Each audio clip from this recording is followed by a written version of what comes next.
Hello everyone, P-Fun41 here. So today I have a 22-inch Toro Recycler self-propelled mower. This is a non-personal pace front-wheel drive model. It runs good, it cuts good, and it seems to drive just fine, but there's a bit of an issue. When you try to roll it, you can hear and feel the front wheels are just popping and jamming, and they just generally don't sound very happy. Now I'll flip the mower up and show you what's causing this. Now the source of this problem are these bearings. Now you see they're just completely worn out and letting this axle flop all over the place, and it's the same story up here, and that's allowing the pinion gear to come out of mesh in there, and when that happens it pops and jams up. Now as I mentioned, this does seem to drive just fine when you're using it. However, because those gears aren't meshing properly, eventually it will strip out the front wheels, or the front wheel gears, because they are plastic, at which point most people will usually just replace the front wheels, but then the mower ends up in this cycle of constantly stripping out the front wheels because although they are new, they're still not meshing properly because of those bearings. So we're going to bring this into the garage, put it up on the table, and I'm going to replace those drive bearings. Mower's on the table now, and in the interest of time I'm only going to demonstrate one side because they're exactly the same, they're just mirror images of each other. So we'll take this wheel off first, just one bolt, and this is a stepped washer. It's used to hold the plastic dust shield in. So pull the bolt out of the wheel. Now this wheel is actually in really good shape. You can see the teeth only have minimal wear, so we can reuse this wheel without any ill effects. Now there's a clip that holds the pinion on, and these can be a bit of a pain to get off sometimes. So just try to get in there the best you can and pry it off. Sometimes what helps, if you're good at it, is to do this. You gotta be careful, otherwise the clip can go flying. So there's our clip. Now there's a number of washers that you'll deal with here, and you want to remember where they go, because that is important. Now this washer has a little tab on it that fits into the keyway on the drive axle. Now the pinion, if you notice, has a one-way clutch. You see it rotates freely forward but locks in reverse. Now the one-way clutch parts are actually going to be loose once you pull the pinion off, and they're right in there, so you want to be careful when you pull the pinion off. Now in some cases they'll actually be seized up solid and you'll have to dig them out, but in this case it's one of the rare cases where they're actually free. So I'm going to just slowly work that off and hold it down with my finger so that it doesn't go flying, because there is a spring in there. Okay, so this is our pieces of the one-way clutch. We have a little key, and then down in there, it's stuck in there. Get that out of the way. Stuck down in there is a spring, and that's usually what happens to it. It gets stuck in the junk, and there's the spring. We want to make sure we get that out because we don't want to lose it. Now we have another washer, and then we have another E-clip.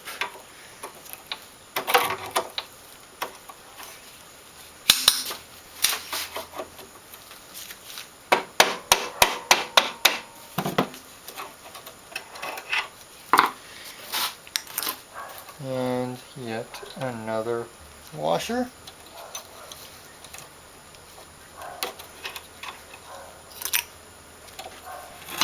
Okay, so to get this adjuster off, we're going to need to turn it around to get some clearance. That is a 1/2 inch, so we're going to need a 1/2 inch wrench. So I'm going to hold the nut on the other side with my wrench.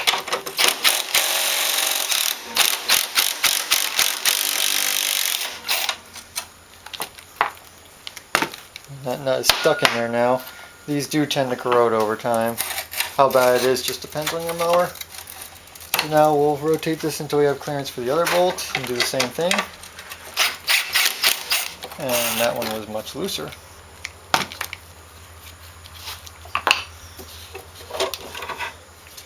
Alright, and that is our adjuster, and there's our very badly worn and grindy bearing. Now you'll notice there is a little bit of damage on this axle shaft. That's where it was rubbing into the retainer because the bearing is worn out. But as long as the surface that rides on the bearing is all right, that's all that's really that's all that's important. And it looks like that part is intact, so we should be able to just replace the bearings on this and it should be all right. So because of the way this retainer is designed, I can't really get to the back of the bearing to pound it out. So we're going to try to do this the same way I did the rear-wheel drive Toro bearings. I'm just going to see if I can drive my screwdriver in between the flange of the bearing and the retainer all the way around and just work it out.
Well, that one was a lot easier.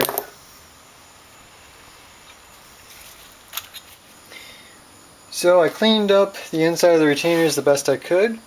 Now to drive in the new bearing, I'm going to be using a 21mm socket.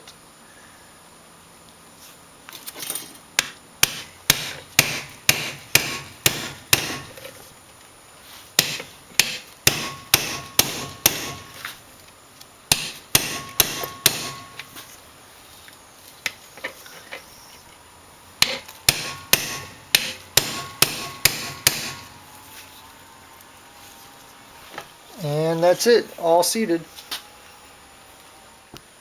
Now it's worth noting that in addition to the drive bearings being worn out, this mower also had the front wheels cambered out slightly, which will also cause issues with the gears meshing.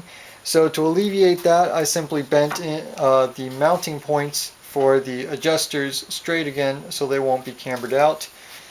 So just going to slide this on. Now if you got these mixed up while you were replacing the bearings, when you put them on, this arm should be facing forward. So we'll put our bolts back in.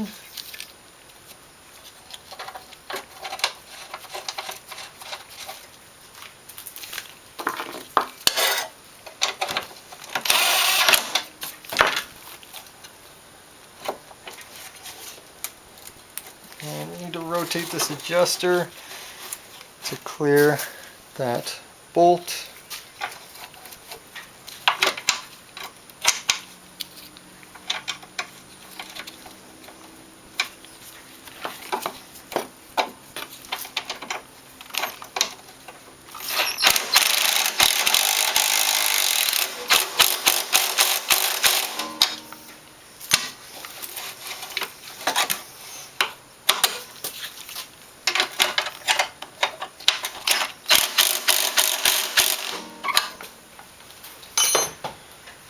Okay, so this is the part where you need to remember where all those washers went. So for this side, we have the washer with the tab first, then our retainer,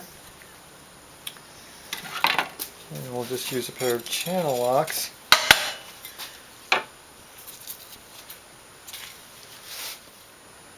And we'll just use our pair of channel locks to pop that retainer back in.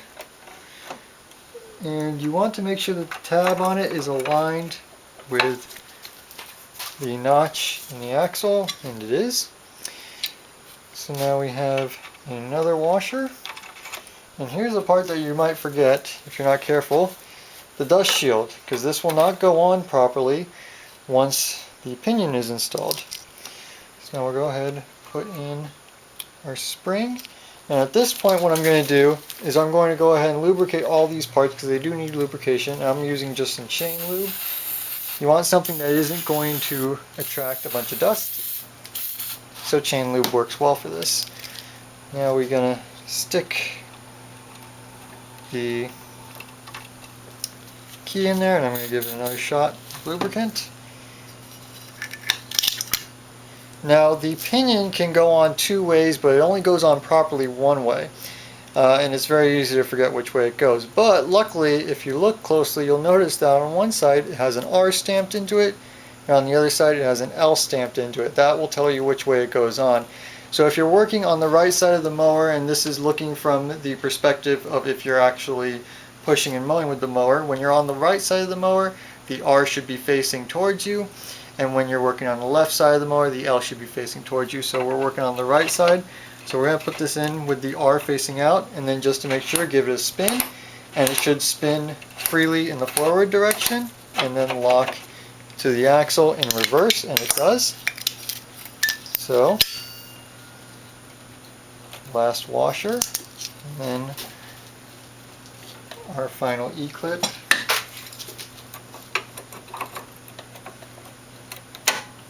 Make sure the tab lines up. And now, before we put the bolt in, I'm going to spray some lubricant on this as well, because there's a metal sleeve in this wheel and it will appreciate the lubricant. Now this washer, notice, has a step on it.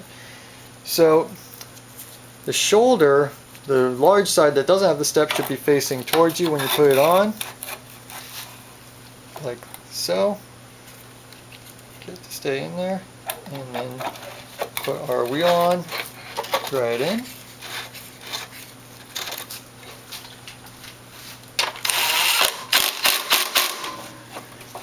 Alright, and now you can see it spins nice and freely, locks in reverse, and you can hear the clicking. That clicking is from the one-way clutch, and that's the only sound you should hear. There's no more popping, no more jamming, so this mower is all good to go. So now for the push test, and it's nice and smooth. All you can hear is the clicking from the one-way clutches. No popping, no jamming. So this mower is good to go for many more years.